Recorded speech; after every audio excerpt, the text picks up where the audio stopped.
Բարև ձեզ, Օրագիր Նյուզի եթերում օրակարգն է, տաղավարում այսօր հյուրընկալել ենք իրավապաշտպան Նինա Կարապետյանցին։ Բարև ձեզ Տիկին Կարապետյանց, շնորհակալ եմ, որ այստեղ եք։ Ես եմ շնորհակալ հրավերի համար։ Սիրով, Տիկին Կարապետյանց, ուզում եմ սկսենք Amnesty International-ի վերջին գնահատականից։ Իրավապաշտպան կազմակերպությունը երեկ փաստել էր, որ Հայաստանի ոստիկանությունը 2024 թվականի հունիսի 12-ին տեղի ունեցած հայտնի դեպքերի ժամանակ անօրինական ուժ է կիրառել ցուցարարների նկատմամբ, ինչպես նաև թիրախում եղել են հատկապես լրագրողները։ Թեպետ մենք բազմիցս խոսել ենք, որ մեր իշխանությունները նման զեկույցներին ուշադրություն չեն դարձնում, անտեսում են դրանք, սակայն որպես իրավապաշտպան որքանով է կարևորում նման զեկույցները եւ այս ամենի արձանագրումը միջազգային իրավապաշտպան կազմակերպությունների կողմից։ Շատ շնորհակալ եմ Amnesty International-ից, որ հերթական անգամ ինքը գտնվեց իր բարձրունքի վրա եւ ճշգրիտ գնահատական տվեց այն գնահատականը, որը բանավեճի առարկա էր դարել, քաղաքասարակությունը բաժանել էր երկու մասի, եթե հիշում եք կամ հիշեցնենք մեր լսողներին, որ քաղաքասարակությունը այս իմաստով բաժանվել էր երկու մասի։ Մի մասը պնդում էր, որ այո, այս գործողությունները եղել են անհամաչափ, եղել են ոչ իրավաչափ, այս գործողությունները տուժել են եւ թիրախավորված տուժել են նաեւ լրագրողները եւ դա եղել է ոչ պատահական process, եւ կար մեկ այլ խումբ, այսպես ոնց նկարագրեմ, որ մի քիչ ավելի մեղմ լինի, իշխանության մոլի երկրպագու քաղաքասարակության ներկայացուցիչները, որոնք իրենց ջանք ու եռանդը չէին խնայում արդարացնելու գործընթացը եւ ցուցարարների բոլորին մեղադրում են ամբողջ աշխարհին, բացի գործող իշխանություններից, իրենց հրահանգներից, զուտ հիշեցնելու համար, եթե ինչ-որ մեկը մոռացել է, այդ նույն պահին, երբ որ գործողություններ իրականացնում ոչ համաչափ, ոչ իրավաչափ գործողություններ են իրականացնում ոստիկանությունը, նույն պահին ազգային ժողովի ամբիոնից ուղիղ եթերով վարչապետը ելույթ էր ունենում եւ ողջունում էր այդ գործողությունները եւ գնահատականներ էր իրավական այդ թվում գնահատականներ էր տալի, քաղաքական գնահատականներ էր տալի, ավելին խոստումներ էր տալիս, որ այն բոլոր ոստիկանները, ովքեր իր կարծիքով, իր պատկերացմամբ կգործեն այդ տրամաբանության մեջ, իրենք ավելի կխրախուսվեն, այսինքն խրախուսում էր բռնությունը։ Այնպես որ նորից շատ շնորհակալություն Amnesty International-ին adekvatության մեջ, համաչափության, ողջամտության մեջ, իր ճշգրիտ պոզիցիայի մեջ մնալու ի տարբերություն մեր քաղաքասարակության այն հատվածի, որը դարձել է իշխանությունների պրոպագանդիստ, իշխանությունների մոլի երկրպագու։ Տիկին Կարապետյան, օրերս լրացավ Նիկոլ Փաշինյանի Ավտոշարասյան կողմից վրայերթի ենթարկված Սոնա Մնացականյանի եւ նրա չծնված երեխայի մահվան 3-րդ տարելիցը, ինչի համար առ այսօր որևէ մեկը մեր երկրում պատասխանատվության չի ենթարկվել։ Ավելին պաշտպանները նաեւ պնդում են, որ միտումնավոր կերպով գործը ձգձգվում է, որպեսզի վաղեմության ժամկետը լրանա եւ որևէ մեկը առհասարակ չպատժվի։ Որքանով է այս գործելակերպը ձեր համար հասկանալի եւ կիսում եք այս տեսակետը, որ փորձում են ամեն կերպ ձգձգել գործը։ Նո ակնհայտ է։ Մենք ունենք, տեսեք, կան իրավիճակներ, որտեղ ապացույցներ, օրինակ, ինչ որ հեռավոր լեռներում մենք ունենք post, որտեղ տեղի ունեցել իրադարձություն, այդ post-ի զինվորների հետ կապված չկա ոչ տեղեկություն, ոչ վկաներ առանձնապես չկա։ Այդ գործի քննությունը իսկապես կարող է խնդիրներ ու ժամկետ պահանջի, ինչ որ քննություններ, ինչ որ էքսպերտիզաներ իրականացնել։ Երբ դու ունես տեսանյութ, երբ դու ունես վկաներ, մեծ թվով վկաներ այդ գործընթացի ու դու 3-րդ տարին քննում ես այդ գործը եւ գործից կորում են կարևորագույն ապացույցները, մասնավորապես կորում է ձայնագրությունը այ մեքենաների միջև ռադիոկապի ձայնագրությունը կորում է, չգիտեմ, տարբեր ինչ որ տենց process-ներ են տեղի ունենում, հա, իբր ինչ որ էքսպերտիզաներ են նշանակվում, անդադ բարբերաբար կրկնվող ինչ որ բան։ Դրա մեջ ակնհայտ կա ձգձգելու process եւ դա այնպես չի, որ ազնիվ լինելու համար, որ սա այս իշխանությունների տենց բանն է, էլի, բացահայտումն է, որ կարելի է գործերը ձգձգել եւ որևէ մեկին պատասխանատվության չի ենթարկել։ Դա շատ հին, ավանդական, վատթարագույն փորձերից է, որը ունեցել ենք մենք ամբողջ 30 տարիների ընթացքում։ Օրինակ ասում են նախկինում մեղավորները գոնե պատասխանատվության ենթարկվում էին, թեպետ փորձում էին ամեն կերպ պահել, թեթև պատասխանատվության արժանացնել, բայց անհամաձայն պատժվում էին։ Գիտեք, էլի ձևական առումով, որովհետեւ օրինակ բանի Կասկադի, այլ Պապլավոկի դեպքի հետ կապված սպանության նախ ընդամենը մեկ պատասխանատվության ենթարկված անձ եղավ, հայտնի այդ պաշտպաններից մեկը, ախրանիկներից մեկը, որին տվեցին ընդամենը, եթե չեմ սխալվում, տարիուկես ուսլովնը տվեցին, հա, պայմանական դրա պատասխանատվությունը ինչի մեջ էր, այսինքն գիտակցաբար մարդուն խոշտանգելով, բռնության ենթարկելով սպանելու 1.5 տարին պայմանականի պատասխանատվության հարցը որն էր, ես չեմ կիսում այդ տեսակետը, հետևաբար մեր հասարակությանը շատ դեպքերի մասին ուղղակի տեղեկացված չի։ Այո, քրեական գործեր, այն դեպքերում, երբ որ հնարավոր չէր ոչինչ թաքցնել եւ կարիք կար, այսպես ասած, ձևական բնույթի ինչ որ գործողություն անելու, քրեական գործեր հարուցվում էին, բայց այնքան էին ձգձգվում նորից, որ ինչ որ պահի A մոռացության էր մատնվում, B այսպես հետաքրություն այլևս չեն ներկայացնում, որովհետեւ այլ գործողություններ էին տեղի ունեցել, այլ դեպքեր էին տեղի ունենում, եւ մի տեսակ սենց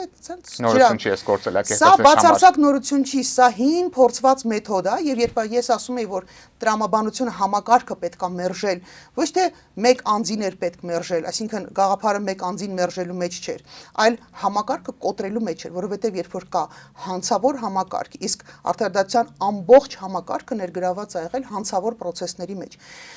Երբ դու այդ հանցավոր համակարգը չես կոտրում, կա երկու տարբերակ, կամ ինքն է քեզ կոտրում, կամ դու տեղավորվում ես այդ համակարգի մեջ եւ դառնում ես այդ հանցավոր համակարգի մասը։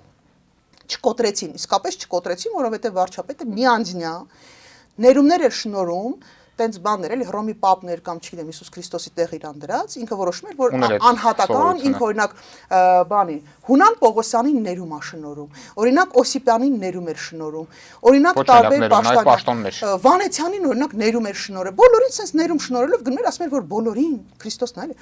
բոլորին երկրորդ շանսն է պետք տալ։ Այդ երկրորդ շանսի արդյունքում այն նրանք, ովքեր այդ համակարգը շատ արագ նորից մի փոքր ձևափոխվեց, մի փոքր տեղավորվեց ու սկսեց շարունակել, այսինքն ոչ թե սկսեց, այլ շարունակեց Այո, զուտ տեղավորվեց նոր խաղի կանոնների մեջ, որոնք ըստ էության իր բովանդակության, իր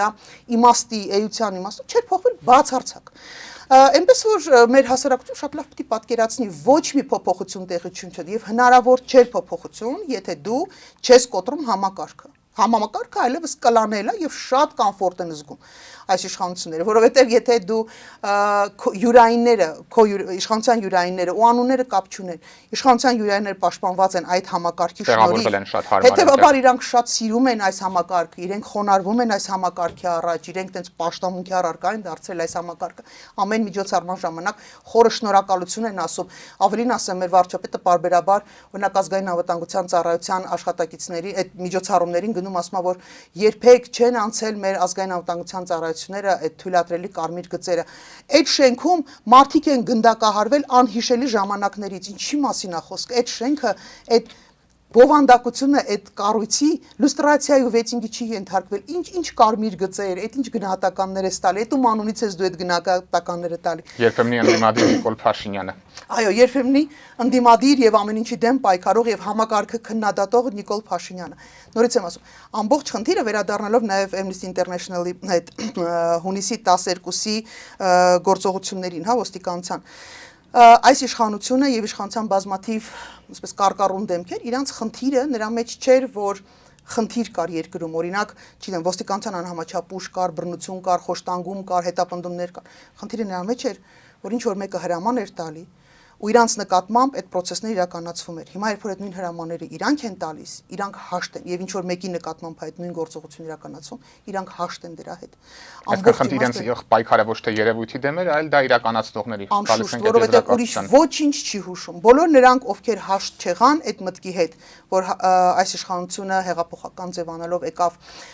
տեղավորվեց համակարգի մեջ, իրենք ուղղակի երկրորդ ընտրություններին չգնացին, չմասնակցեցին։ Թիմ չկազմեցին Նիկոլ Փաշինյանի հետ 21 թվականին։ Մարդիկ կային, ովքեր մի քիչ ավելի շուտ դուրս եկան,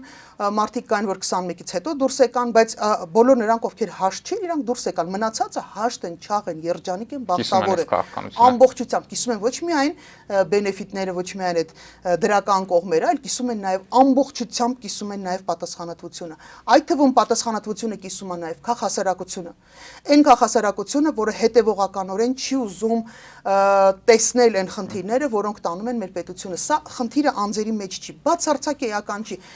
Վարչապետի անուն ազգանունը ինչա, բացարձակ էական չի, օրինակ ԱԱԾ-ի տնօրենի անունը ինչա, բացարձակ էական չի։ Էականը պետական համակարգի հետևողական քայքայման process-ն է, որը շատ դեպքերում մեզ հասցրել է այլևս ինչ որ հարցերում անդառնալիության կետի է տանում դեպի։ Ես կա հույս ունեմ դեռ տենց մի քիչ լավատեսեմ առայժմ տեղ կա լավատեսության եւ հույս ունեմ, որ մինչեւ վերջ չեն կործանվել, բայց որպես պետականություն Բայց խնդիրը հասարակությունը պետք է հասկանա, ոնց պետականությանը վնասելու մեջ է, ոչ թե անհատների մեջ։ Անհատները բոլոր անհատները ժամանակավոր են, բոլոր պաշտոնյաները ժամանակավոր են։ Մենք բոլորս ժամանակավոր ենք։ Պետությունը, որpիսի մենք կարողանանք մեր պետականությունը պահպանել, մեր ինքնությունը պահպանել, մենք պիտի պետականություն ունենանք, կյանքը դա է ապացուցում։ Իսկ ձեր գործընկերների նման պահվածքը, որոնք ժամանակին դատապարտում էին նախկին իշխանություններին, իսկ հիմա լռում են, ինչի մասին դուք խոսեցիք, սպասել էր ձեզ համար, որ նման կերպ կգործեին վերջինները։ Գիտեք, ես հասկանում եմ իրանց, երբ որ իրանք չէին ուզում խոսել 18 թվականին, ես հասկանում եմ, երբ 19-ին չէին ուզում խոսել, ես հասկանում եմ անգամ, երբ 20-ին չէին ուզում Մինչև խոսել։ պատերազմը։ Անգամ մինչև պատերազմը, երբ չէին ուզում խոսել խնդիրների մասին, դա մի քանի պատճառ ունի։ Պատճառներից մեկը նա էր, որ մեր շատ գործընկերներ տեղափոխվեցին պետական տարբեր կառույցներ աշխատելու եւ այդ հայկական ավանդական ասում խնամիծանոթ բարեկամ, չէ՞։ Մեր գործընկերներն ասում են, ինչի չեք քննադատում, չեք տեսնում, որ խնդիր կա։ Նախ մի մասը իսկապես սկզբից չէր տեսնում, ասում էր, որ փորձառություն չունեն։ Հետո երբ որ հասկացա, որ հարցը փորձառության մասին չի, հարցը նվազագույն քթածակության եւ, չգիտեմ, էլեմենտարնի գիտելիքների մասին է, սկսեցին ասել, բա գիտես ոնց քննադատենք, իրանք մեր ընկերներն են։ Այսինքն պետություն, պետականություն, անվտանգությունը մի կողմից եւ մյուս կողմից իրանց համար նժարի վրա դրած էր անձնական մարդկային հարաբերությունները։ Այն դեպքում, երբ որ պետության եւ մեր բոլորի ի վերջո միայն տենց ինչ որ ամորֆ, անորոշ ինչ որ բանի մասին չի, հա, պետություն, պետականություն, անվտանգություն։ Մեզանից յուրաքանչյուրի կյանքի եւ անվտանգության հարցն է դրած նժարի։ Մարդիկ ընտրեցին իրենց ընկերներին սատարելը, հետո էլ արդեն Եվ ամենադժվարը իրանց համար դա հասարակական գիտակցության դեռ չձևավորվելն էր, որ խնդրահարույց են այս գործողությունները, որովհետև ամեն անգամ, երբ որ ես հիշում եմ, ես ինքս երբ 19 թվականից սկսած քննադատում եմ իշխանություններին, դա այդ ինչ ատելության բան էր, ալիք էր բարձրանում կոմենտների տեսքով, Հարյանքի վիրավորակին, ամեն ինչ, Քոչարյանական պիցայակեր, Սերժի, չգիտեմ, ես в общем, տենց բաներ են գրում, որ ապշու, բայց ես հասկանում էի, որ իմ գործողության հիմքում ինչն է դրված։ Ես հասկանում եմ, որ դա նաև այդ բեռնա, որը դու պիտի կրես, դու պիտի սկսես խոսալ, որպեսզի մնացածն էլ խիզախություն ունեցող խիզախություն գուցե մարդկանց փոխանցես, որ կարողանան խոսալ հասկացող մարդիկ, որ հասկանան, որ իրանք մենակ չեն, որ այդ միտքը մի հոգու մոտ չի ծագել, դա հանրային պիտի քննարկվի։ Այնպես որ խնդիրները բազմաթիվ են, իհարկե ես դատապարտում եմ, հատկապես հիմա այդ մարդկանց քաղաքասարակության գործողությունները ինձ համար բացարձակ հասկանալի չեն։ Հիմա էլ դուք չեք բանանում ենթարկվելու այնպիսի ատելության ալիքի, որը կար 19 թվականին հասարակության կողմից իրոք հավատացող մարդկանց կողմից։ Հիմա էլ չեք ինչ որ խնդիրներ այլ առաջացնելու։ Հիմա իրենց մի մասին ուղղակի շատ լավ առաջարկներ են անում, հայտնի ֆիլմ կա, չէ, ասում է, я тебе сделаю предложение, от которого ты не сможешь отказаться։ Ես քեզ կանեմ առաջարկ, որից դու չես կարող հրաժարվել։ Եվ շատ հարմար ու գեղեցիկ տեղավորվել են։ Տարբեր հանձնաժողովներում, տարբեր փորձագիտական, որպես փորձագետներ, ինչ որ ծրագրերում, պրոյեկտներում, ինչ որ տեղեր կիսում են այս արժեքները, որ այս իշխանությունն է պաշտպանում։ Այստեղ արժեք չկա կիսելու համար, հասկանու՞մ։ Քաղաքականությունը, որը քաղաքականությունը գուցե դժվարն եմ ասել, բայց ինձ համար կան բաներ, որոնք շատ զարմանալի են։ Ես այն օրը տեսա հանրային խորհուրդ կազմակերպությունը, որը երկար տարիներ, չգիտեմ, չկար, այսինքն ի սկզբանե սահմանադրական շատ կարևոր իմիջիայլոց կառույց է ինքը իր այցությամբ, բայց երկար տարիներ օգտագործվել է սկզբից Սերժ Սարգսյանի ժամանակ, հետո տենց ավելի ուշ այս իշխանության օրոք օգտագործվել երկար ժամանակ չէր գործում։ Հա, չէր գործում։ Հիմա ես նայում եմ, որ հրավիրել են մարդկանց հանրային խորհրդի, այնքան լավ բարգեշտ մարդիկ կան մեջը, այնքան լավ պրոֆեսիոնալ մարդիկ կան մեջը, որ ես զարմանում եմ, որ արդյոք այս մարդիկ չեն կարողանում հասկանալ, որ իրանք հերթական անգամ օգտագործվելու են զուտ մի բանի համար, որպեսզի Նիկոլ Փաշինյանը ցույց տա, որ իր քաղաքականությունը, իր մտքերն ու գաղափարները այս մարդիկ կիսում են, այնինչ ես համոզված եմ եւ գիտեմ, որովհետեւ առնվազն գոնե անհատական զրույցների մեջ, անհատական այսպես գնահատականների մեջ այդ մարդիկ իսկապես չեն կիսում այդ գաղափարները, այդ մտքերը, բայց գալ մտնել մի հասարակական խորհրդում եւ նշանակվել այս իշխանության կողմից, որովհետեւ դա էլ մի абսուրդ վիճակ է, չի, ասում նշանակում են հանրային խորհուրդը, որպեսզի հանրության տեսակետը ներկայացնի եւ ինչ-որ իմաստով դիմանա իշխանություններին, նշանակում են իշխանությունները, լոգիկան իհարկե չեմ հասկանում, բայց դուք նշանակում եք իշխանության կողմից, անգամ եթե դուք փորձեք ինչ-որ բաներ անել, խոսել, անհամաձայնվել, համոզված եղեք, որ ձեր ձայն ուղակի չի անցնելու, ձեզ ուղակի հերթական անգամ օգտագործելու են եւ ես մեծ ցավում եմ նորից ասում, տեսա այնտեղ մարդիկ, ում նկատմամբ շատ մեծ հարգանք ունեմ ու շատ մեծ, չգիտեմ, ակնկալիք ունեի, որ այդ մարդիկ նաեւ հասարակության հետ աշխատելու, հասարակության գիտակցությունը բարձրացնելու, ոչ թե իշխանության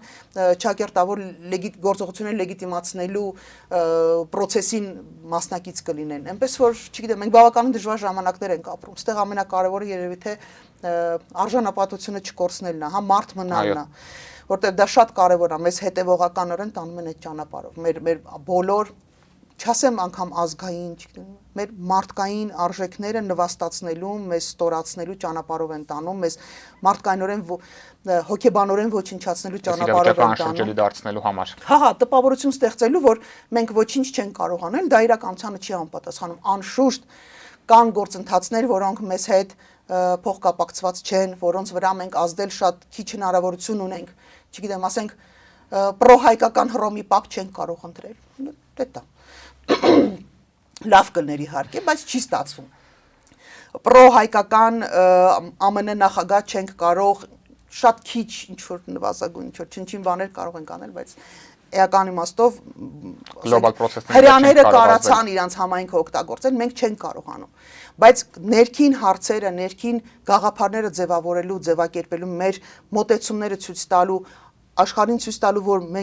մենք էլ ենք մարդ, մենք էլ կարծիք ունենք, մենք էլ դիրքորոշում ունենք, մենք էլ պատրաստ չենք շատ կարմիր գծերից դուրս գալ, որովհետև ինչպես են խաղում մեծ խաղացողները, իրենք ունեն մեծ խնդիր, ասենք տարածաշրջանում հարց լուծել։ Իրանց բացարձակ հետաքրքիր չի, ասենք ամառասը էս կոմի վրա է, թե այն կոմի վրա է։ Իրանց բացարձակ հետաքրքիր չի, չգիտեմ, ասենք դա դիվանքը էս կոմի վրա է, թե այն կոմի վրա է։ Իրանց հետաքրքիրը խաղաղությունը։ Ու երբ որ դու պատրաստ են, տեսնում են, որ ամենաթույլ օղակը դու ես, քո հաշվին են լուծում այդ հարցերը։ Երբ որ ինքդ պատրաստ ես, երբ որ ինքդ պատրաստ ես ամեն ինչը զիջելու, քո հաշվին են լուծում այդ հարցերը։ Քանի դեռ մենք չենք կարողացել այս պարզ տրամաբանական հարցը, այս խնդիրը հասկանալ, անընդհատ մեր հաշվին մենք անգամ տենց բան ունենք, չէ, շատ կոպիտ է հնչում իհարկե, բայց ներողություն մի քիչ ձևափոխած կասեմ, հարսի մարմնի որոշ մասերով փեսային լավություն անելը։ Այ մենք այս տարածաշրջանում միշտ լինելու ենք այն հարցը, որի հաշվին հարցեր են լուծելու, քանի դեռ մենք չենք հասկացել, որ մենք պիտի ունենանք անթույլատրելի կարմիր գծեր, որ կան բաներ, որոնք մենք պատրաստ չենք եւ չենք զիջելու։ Եվ այո, այդ հարցին վերաբերվում են նաեւ այդ շարքին վերաբերվում են մեր իրավունքները, որոնք գուցե այս պահին եւ անշուշտ այս պահին շատ հարցեր կա, որոնք մենք դրական առումով կամ պրոդուկտիվնեստ արդյունավետության տեսակետից ամբողջական չենք կարող լուծել, բայց զիջել նաեւ պատրաստ չենք եւ հասարակությունը պիտի իր դիրքորոշումը հայտնի իր անհամաձայնությամբ։ Առնվազն չհրաժարվենք դրանցից։ Առնվազն թույլ չտանք, որ ինչ որ մարդիկ, ժամանակավոր մարդիկ, նորից եմ ասում, բոլորը ժամանակավոր են։ Ցանկացած իշխանավոր ժամանակավոր է, ցանկացած նախագահ ու վարչապետ ժամանակավոր է, ցանկացած ազգային ժողով ինքը ժամանակավոր է։ Կուսակցություններն են ժամանակավոր, դաժե եթե իրանք մի քանի 100 տարուց ավել են, իրանք բոլորը ժամանակավոր են, հարատև են միայն պետությունը, պետականությունը, ժողովուրդը եւ այն արժեքները, որոնք որ մենք ունենք, որոնք մենք պիտի փոխանցենք, մենք ստացել ենք եւ մենք պիտի փոխանցենք հաջորդ սերունդներին ավելի update արած, ավելի լավացրած, ավելի ուժեղացրած, ավելի բովանդակություն մեջ է լցրած կամ առնվազն գոնե լավ չեք կարողանում լավ բան անել, գոնե նախորդ գոնե մի ոչնչացրեք, գոնե մի կորցրեք, գոնե մի զիջեք, որովհետև հնարավոր չի պատկերացնել այսքան զիջում, այսքան փոքր ժամանակաշրջանում բոլոր առումներով։ Այս իշխանությունները ցավոք սրտի, ես հասկանում եմ ինչի են օրինակ այդպես վարվում ադրբեջանցիները։ Մարդիկ իրանց պատմությունը չունեն, այդքան 1000 տարվա պատմություն չունեն, ձերի հաշվին ուզում են յուրացնեն։ Ես հասկանում եմ իրանց հոգեվիճակը, ցավակցում, խորապես ցավակցում եմ։ Ես հասկանում եմ ինչու են թուրքերը ուզում իրանց պատմությունը ջնջել, որովհետև իրանք խարան ունեն, որը որ իրանց համար ինչքան էլ իրանք հրաժարվեն դրանից, մարդկայինորեն դա մեծագույն խարան է։ Մի քանի միլիոն մարդ սպանելը եւ խոսքը միայն միլիոն ու կես հայերի մասին չի, դա եւ հրյաներն եւ հույներն են, եւ ասորիներն են, եւ եզդիներն են։ Շուտ ասում եմ, խարան է, հասկանում եք, դա, չգիտեմ, դրա պատասխանը իրանք տալու են ի վերջո։ Բայց ես չեմ հասկանում, երբ որ մենք ենք հետևողականորեն զիջում։ Եվ մաքրում ենք այդ խարանը նրանց վրայից։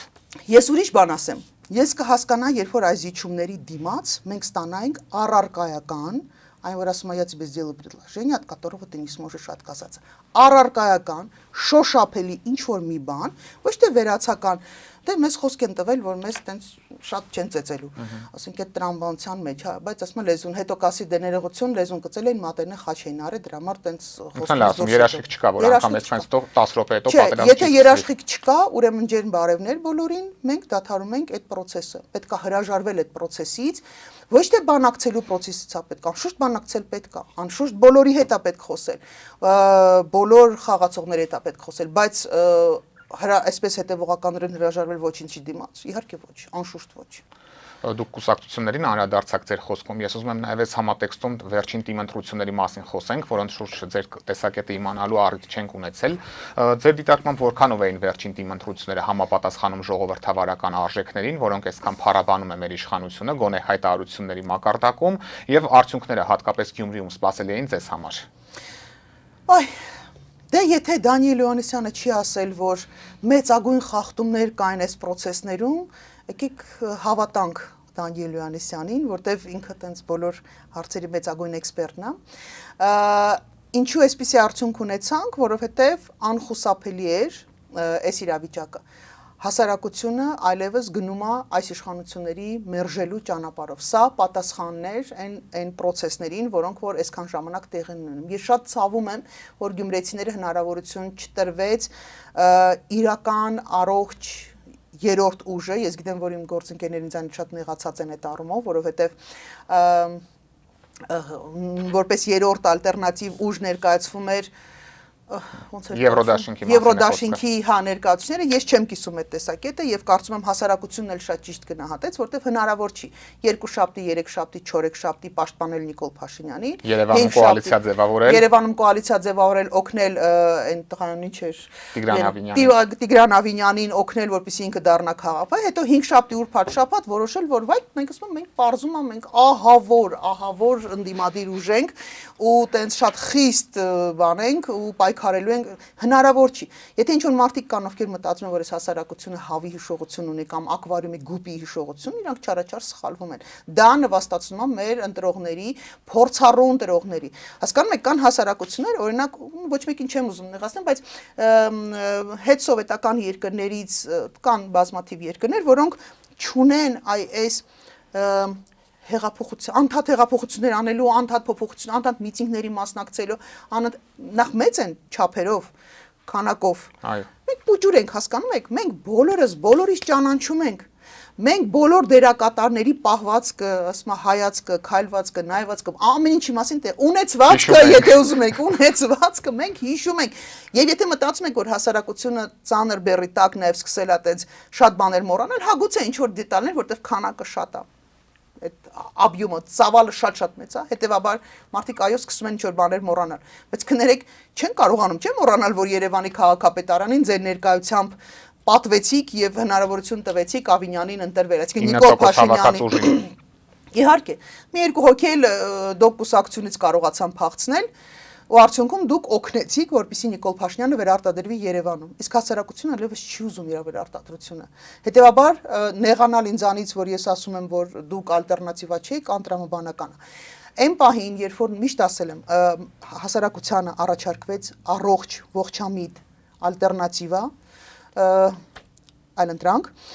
որը կունենա նաև ծրագիր, ողջամիտ ծրագիր, առնվազն գոնե, գիտեք, այն հիմնական թեզերի շուրջ ինչ ենք անելու, ես կարծում եմ, որ մեր հասարակությունը շատ ճիշտ ընտրություն կանի։ Ես կարծում եմ, որ զգում եմ, որ հասարակությունը սպասման մեջ է, այն stand-by վիճակի մեջ է, սպասման վիճակի մեջ է, եւ ես վստահ եմ, որ մեր հասարակությունը ճիշտ ընտրություն կարող է անել, ի վիճակի անել։ Այլ խնդիր է, որ առայժմ առաջարկ չկա։ Իսկ նույն Վարդան Ղուկասյանի մասով ձեր համար հասկանալի էր, որ նման գործիչը կարողացավ հաջողության հասնել ու իհարկե մյուս ուժերի աջակցության արդյունքում, բայց այնուամենայնիվ հաջողության հասան այն ուժերը, որոնք բացառել էին ՔՊ-ի հետ կոալիցիան ու միավորվելու արդյունքում դա նրանց հաջողվեց իրագործել։ Դե ստեղ զուտ տեխնիկապես ստացվեց, այնպես չի, որ հասարակ գյումրեցիները ընտրեցին Վարդան Ղուկասյան։ Դա այդպես չէ։ 20% այնուամենայնիվ Մարդը ցայն տվեց։ 20% հավաքել էր, մնացածներ իրանց հավաքած տոկոսները գումարեցին, ստացվեց ավելի շատ։ Սա զուտ տեխնիկապես այդպես ստացվեց։ Եթե ԿՊ-ն կարողանար այսպես իր կողմը ձգել մարդկանց ու ստանալ գումարը, ինքը կստանար։ Զուտ տեխնիկապես, այնպես չի, որ Երևան Գյումրի հասարակությունը գնաց ու հենց Վարդան Ղուկասյան ընտրեց, թեպետ ասեմ ինքը որպես խարիզմատիկ կերպար Տեղական մակարդակով առնվազն։ Հա, ասում եմ, уважаемые среди своих друзей человек վիճակի մեջ է, հա, իրանք այդպես Մարտուն իրա թաղամասում է որոշակի տենց հեղինակություն վայելում, Ղուկասյանը իրա թաղամասում է որոշակի հեղինակություն, իրա շրջապատում է որոշակի հեղինակություն։ Այսինքն այնտեղ տենց դեռ այդ թաղային վիճակը կա ու դա արդյունքն է հենց դրա։ Զուտ տեխնիկապես դարավ Վարդան Ղուկասյանը, ասել որ գյումրեցիները վերադարձրեցին բաներին, հա, նախկիններին, դա այդպես չի, դա այդպես չի։ Իսկ այս առումով նաև շատահնչում են տեսակետը, որ իշխանությունը կարող է շարժվել Վարդան Ղուկասյանին ձերբակալելու ճանապարհով, ինչպես մի շարք համայնքներում դա տեղի ունեցավ, որտեղ ընդդիմադիր իշխանություններ էր ձևավորվել։ Ինչ է կարծում, իշխանությունը կգնա այս պահին, թե կփորձեն խուսափել ամեն դեպքում։ Շատ դժվար ասել, իրենք կարծում եմ արդեն քանի որ անդադ այդ հարցը հնչում է, բարձրացրել են, այդ մի խաղակարգը կարծես թե այլևս այսպես պատահականության սկզբունքով չեն կարողանում օգտագործել, որտեղ երբ Ասլանյանի մասին ենք Վանաձորի քաղաքապետ Ասլանյանի մասին ենք այդ հարցը բարձրացնում, ասում են շատ պատահական, շատ քննիչը գործը քննում էր ու այն ապացույցները, որոնք բավարար են իրան կալանավորելու համար, պատահական հենց իր ընտրվելուց հետո անմիջապես ի հայտ եկան։ Հիմա դա արեց Ասլանյանի ժամանակ, դա արեց էլի մի քանի Ալավերդի ոչ միտեղ տարբեր բաներով արեց, շատ պատահական։ Հիմա այդ պատահականությունը այլևս չի աշխատելու, հասկանում եք, հասարակությունը իսկապես այսպես բան չի էլի։ Չենք հավատում էլ պատահականություններին։ Պատահականություններին չենք։ Իրանք կարան այլ բան օգտագործեն, հա, օրինակ քվորում չապահովելու համար կարող են ավականու ԿՊ անդամները չմասնակցել ու ոնց հասկանում եմ չեն գալի, չեն մասնակցում կամ այլ խնդիրներ առաջացնեն, հա, այսօր կարող են որպեսզի քվորումը առհասարակ չլինի, կարող են ոչ թե Վարդան Ղուկասյանին, այլ, չգիտեմ, մյուս կուսակցությունների անդամներին սկսեն քրեական գործեր հարուցել, կալանավորել ինչ-որ պրոցեսներ։ Ազնիվ լինելու համար եկեք ասենք, նենց չի, որ Վարդան Ղուկասյանը այդպես սրբի տված բավականին խոցելի կերպար է այս առումով։ Մեղմ ասած շատ խոցելի կերպար է, այնպես որ դա նորարարություն չի, նենց չի, որ հիմա նոր են իր վերաբերյալ քրեական գործեր հարուցվել, բայց իմ հարցը միշտ եղել է, եթե չեմ սխալվում, ասեցին մոտավորապես 45 դրվագով քրեական գործ է հարուցված, հիմա հարց եմ տալի, եթե կալանավորելու հարց ունեք, այդ 45 դրվագից ոչ մի դրվագով միջև ընտրվելը չեք կարող քրեական, որտեղ մարդը մոտավորապես տարուց ավել հայտ է ներկայացրել, որ պատրաստվում է մասնակցել քաղաքականությունը։ Այդ ոնց եղավ, որ մյուս Վարդան Ղուկասյանի վերաբերյալ ընտրություններից անմիջապես առաջ Միացյալ Նահանգներ դուք ուղարկեցիք տենց հաստափոր ինչ որ գործ, որի արդյունքում այն մյուս Վարդան Ղուկասյանը հիմա դոգը նստած է անազատության մեջ է եւ փաստորեն դուք իրան չեզոքացրեցիք Գյումրի ընտրություններից, Հայաստանի իշխանությունների միջամտությամբ դա տեղի ունեցել։ Անշուշտ դրա մասին արդեն հայտարարել են փաստաբանները մյուս Վարդան Ղուկասյանի դոդոկի բաները հայտարարել են այլևս որ այո ստացվել է դիմումներ Հայաստանի Հանրապետությունից։ Հիմա հարց եմ տալի, լավ, Միացյալ Նահանգներում բլոգերություն անող մարդու հետևից դուք գնացիք, խոչընդոտ ստեղծեցիք, այստեղ մեծագույն կերպարներ, ում վերաբերյալ ձեր ասելով կան անթիվան համար քրեական գործեր կարող են հարուցված լինել կամ արդեն հարուցված են, իրանց հետևից դուք չեք գնում, չէ՞ տարօրինակություն չկա այդտեղ։ Եվ խոսում եք մենակ այն ժամանակ, երբ որ մարդիկ քաղաքական հայտ են ներկայացնում։ Այլևս, այո, դառնում են քաղաքական հայտնել բան չի, խնդիր չի, երբ որ դուք պարտվում եք այդ ընտրություններում, այդ ժամանակ դուք նոր հայտ եք, քրեական գործերը տանում եք դեպի կալանքի հանկարծ շատ պատահական։ Եվ այս առումով սարերի հետևում չեն նաև համապետական ընտրությունները 2026 թվականի, որոնց քաղաքական ուժերը արդեն սկսել են պատրաստվել։ Այս առումով, եթե ձեր նշած այլընտրանքը մեր հասարակությանը չառաջարկվի ու կրկին ընտրությունը մնա պայմանական նախկինների եւ ներկաների Նիկոլ Փաշինյանի միջև, հնարավոր համարում եք, որ հասարակությունը Նիկոլ Փաշինյանից ազատվելու համար վերարտադրի նախկին իշխանություններից որևէ մեկին, մոտավորապես նույն պատկերով, ինչը մենք Գյումրիում տեսանք։ Ցավոք սրտի չեմ բացառում, որովհետև այդ նույն տրամաբանության մեջ ոչ թե կընտրի ամբողջությամբ ինչ որ մեկ կուսակցության, մեկ լիդերի, որտեղ մեր մոտ մարդ կուսակցություններ են, հա, մեր մոտ, չգիտեմ, անգամ այն մեծ կուսակցությունները տենց առանձնապես չեն բանանում։ կընտրի որոշակի տոկոսներով ձայներ կտա առանձին կուսակցությունների, որոնք որ եւ կոալիցիա կարող են կազմել։ Ես չեմ կարծում, որ այլ վերադարձի նախկինների վերադարձի մոլուցք հասարակությունը չունի։ Եվ դա ցույց տվեց 21 թվականի ընտրությունները, որտեղ այո Նիկոլ Փաշինյանը մերժելի էր, իր արածը մերժելի էր, բայց նաև նախորդների վերադարձը հասարակության համար ընկալելի չէր։ Եվ ամեն անգամ, երբ ինչ որ միջոցառում է լինում, ինչ որ բողոքի ակցիաներ են լինում, հասարակությունը փողոցում այնքան ժամանակ, քանի դեռ չեն հայտնվում նախկինների ականջները ու տարբեր մասերը։ Սրբազան շարժումը վերջին օրինակը մեզ։ Ամեն ամսի 9-ի հասարակության այդ ծովը, չնայած էլի մեր շատ սիրելի մեծագույն մասնագետ Դանիել Լեոնիսյանը ինչ որ փոքր թիվ էր ասում, բայց ես եղել եմ տեղում եւ ես հրապարակում բազմիցս մասնակցել եմ որպես դիտորդ տարբեր եւ ոչ միայն որպես դիտորդ տարբեր ցույցերի ակցիաների, ես պատկերացում ունեմ ինչքան մարդ այնտեղ իսկապես շատ մեծ թվով մարդիկ են հավաքված։ Այնպիսի մարդիկ, որոնք ուրիշ առիթներով իրար կողք դժվար թե կանգնեին։ Հաստատապես կարող եմ ասել, որովհետեւ այդ մարդիկ իրար այդ ձեր ասած բացարձակ բարև տալու առօրյայում բարև տալու ցանկություն չունեն, բայց կանգնած են իրար կողքի։ Եվ հենց որ պահից որ այլևս ընկալելի դարձավ, հասկանալի դարձավ, թե ովքեր են փորձում սրբազան շարժումով գալ առաջ,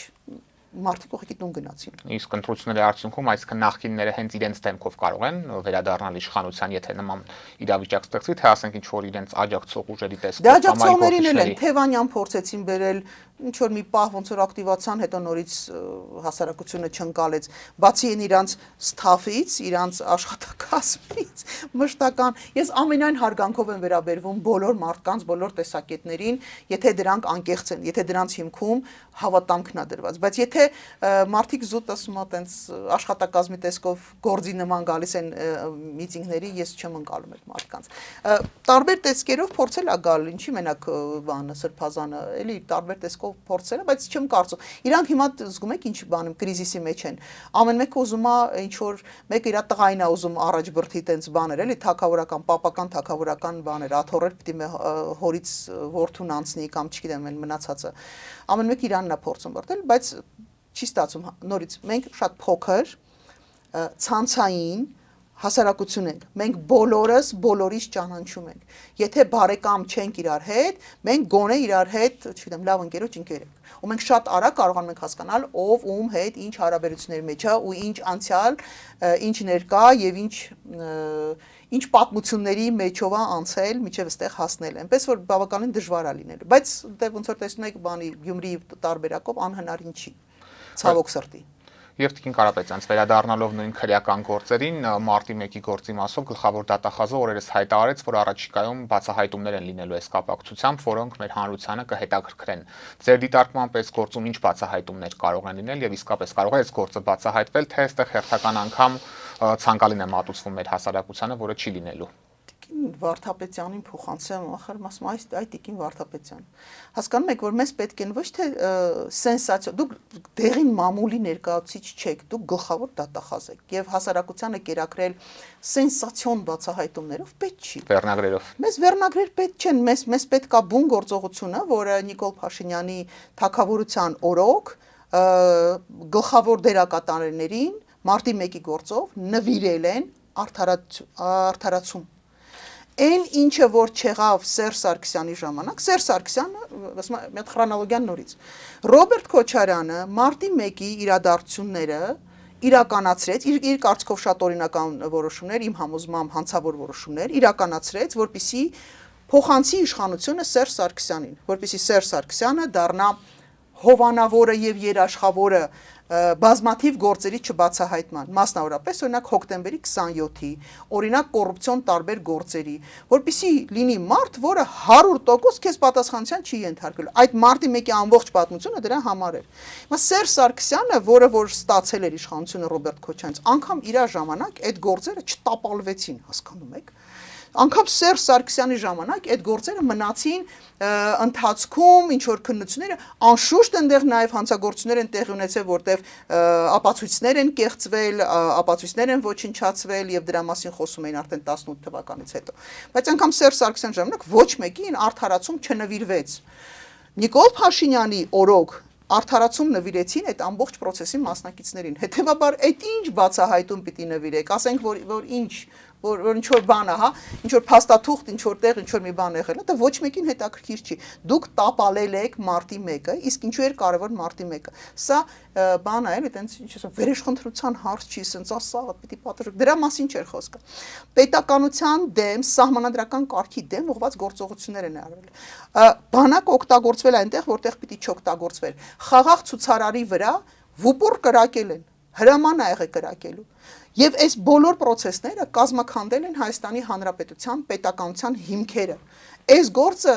ամենայն հարգանքով զոհերի նկատմամբ ցանկացած մեկ անձ, անկախ նրանից ինքը ոստիկան է եղել, քաղաքացի է, ցանկացած մարդ ինձ համար բացառիկ կարևորություն ունի եւ այո այդ գործերով պիտի պատասխանության։ Բայց այս մահերի պատճառը եղել է այնց այդ կարգերի տապալումը։ Մարդիկ մահացել են, որովհետև սահմանադրական կարգ է տապալվել, որովհետև հանցագործություններ են պետական իշխանավորներ իրականացրել։ Եվ հիմա այս գործը տապալելը նշանակում է, որ հնարավորություն են ստեղծում եւս մեկ անգամ մարտի 1 կրկնելու։ Հոկտեմբերի 27-ի չբացահայտումը հնարավորություն է տալիս, այդ իշխանավորներն եմ ասում եմ ինձ դե մեկ է, ես դե գրաժդանցիկ եմ, ես ոչ պաշտոնն եմ, ոչ բան։ Իրանց համար եմ ասում, որ իրանց համար է կարևոր։ 27-ի չբացահայտումը հնարավորություն է տալիս հերթական անգամ ինչ որ մի պահի վերացական եմ ասում, աղձենը չոգևորվի։ Հոկտեմբերի 27-ը կրկնելու։ Իսկ հոկտեմբերի 27-ը եւս պետության հիմքերի խարխլման դեմ ուղված հանցագործություններ։ Այնպես որ այս գործերի չբացահայտելը, ինչ ասեմ, Տիկին Վարդապետյան, մեզ պետք չի բանտիկով կապած դեղին մամուլին արժանի լուրեր։ Մեզ պետք են գործողություններ եւ պատասխանատվություն, որովհետեւ թե հասարակությունը թե հատկապես իշխանության ձգտող մարդիկ աչքի առաջ պիտի ունենան կոնկրետ օրինակ։ Նապրիմերի համար մի հատ օրինակ, որտեղ բարձրագույն պաշտոն զբաղեցնող պետական պաշտոնյան պատասխանատվության է ենթարկվել իր արածի կամ չարածի համար։ Որ մյուսներին կաշկանդի դա։ Այո, որ մյուսը հաջորդի եկող ցանկացած մեկը շատ լավ հասկանա, որ ես այդ աստվածային բան չի, հա, նվեր չի, որ քեզ տվել են ու ոնց ուզում ես կարաս անպատժելի լինես։ Դու պիտի պատասխան տաս եւ դու պատասխան ես տալու։ 5 տարի հետո, 10 տարի հետո, 20 տարի հետո, 50 տարի հետո էլ լինի, մարտի 1-ով պիտի դատավճիռ կայացվի։ Անկամ եթե մասնակիցները ողջ չլինեն, միևնույնն է պիտի դատավճիռ կայացվի։ Դրան քաղաքական գնահատական պիտի տրվի, դրան իրավական գնահատական պիտի տրվի, հոկտեմբերի 27-ին պիտի տրվի քաղաքական գնահատական։ Այլապես մենք անընդհատ այդ ցիկլի մեջ պտտվելու ենք։ Ու լավատես չեք, որ դա տեղի կունենա այս իշխանությունը։ Ինչ եք խոսում։ Այս իշխանությունը վերադառնալով նորից Amnesty International-ի հունիսի 12-ի դեպքերի հետ, երբ 19 թվականին փակվեցին, մենակ մարտի 1-ով ոչ չի եղել, մենք բազմաթիվ դեպքեր քրեական գործեր ունենք, որոնք վերաբերում են ոստիկանության անհամաչափ ուժին, բռնության, խոշտանգում են վաղ չկար, բայց թարթն կար որոշ դեպքերով։ Խոշտանգման դեպքերին բան արեք, գործերը օրինակ չգիտեմ, Էլեկտրիկ Երևան, Սարիթաղ, էլի լրագրողների նկատմամբ բռնություն, այս գործերը Սերժ Սարգսյանի թագավորության օրոք չէին փակվել, իրանք ընթանում էին։ Այո, կասեցված էին, այո, դանդաղեցված էին, այո, տենց աչքաթող էին արած։ Նիկոլ Փաշինյանի ժամանակ ոստիկանության բոլոր բռնությունների հետ կապված գործերը փակվել են, դադարեցվել են։ Ու process տեղի չի ունենում։ Ես 19 թվականից ինձ պատեպատ տալով ասում եի, որ պահին, որ այս գործը փակվեց, իմացեք, ինքը ճանապարհ է բացում նոր բռնությունների ոստիկանության մասնակցությամբ։ Եվ հունիսի 12-ի դեպքերը, եւ ոչ միայն հունիսի 12-ի դեպքերը, մենք ունեցել ենք ապրիլի 24-ի երեկոյան այն Աննա Հակոբյանի վիրավորվելուց հետո, սրտնեղվելուց հետո, երբ որ բան արեցին օպերայի մոտակայքում Բևեռի ժողովրդին ծեծեցին, դրանից առաջ մի քանի անգամ լուսաձայնային նռնակներ էին կիրառել տարբեր դեպքերով ցուցարարների նկատմամբ։ Տարբեր դեպքեր, բանում, սա կասեմ, բանի Դեմերչյան, Պարոնյան, Խաչմերուկ առանձնատան դիմաց դաշնակներն էին միտինգ անում իրանց նկատմամբ, բացարձական հասկանալի դա էլ կալցո օպերացիայի նման մարդկանց փակ։ Հիմա ես կարողա չկիսեմ դաշնակների գաղափարախոսությունը կամ վարքագիծը այսօրվա, բայց չտեսնել, որ մարդկանց շրջապատում են եւ դիտավորյալ նռնակներ, լուսաձայնային նռնակներ են գցում մարդկանց մեջ, մարդկանց վրա, դա ոնց կարելի է չտեսնել։ Ասենք ինչ տարբերություն ով որ քաղաքական հայացքներ ունեցող մարդն է միտինգներ անում։ Կիսում ես իրանց հայացքները, թե չէ։